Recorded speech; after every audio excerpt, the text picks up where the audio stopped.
Good day mga master, ako nga pala si Sherwin Candare ng Sipalay City, Negros Occidental at member din po ako ng Sipalay Anglers Club. Mga 8 years na ako nagpi-fishing.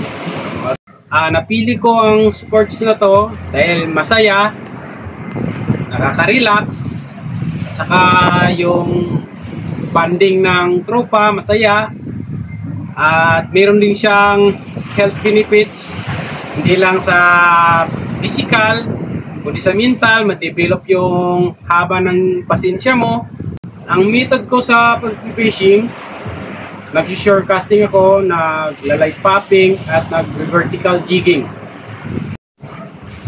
Mas maganda kasi pag marami tayong option sa pag-fishing, lalo na pag masamang panahon, hindi tayo makapagpalaot. So may option tayo, pwede tayong mag-switch sa shore casting.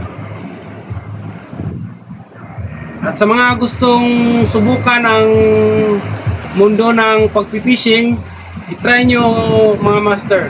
Sobrang saya, nakaka-enjoy.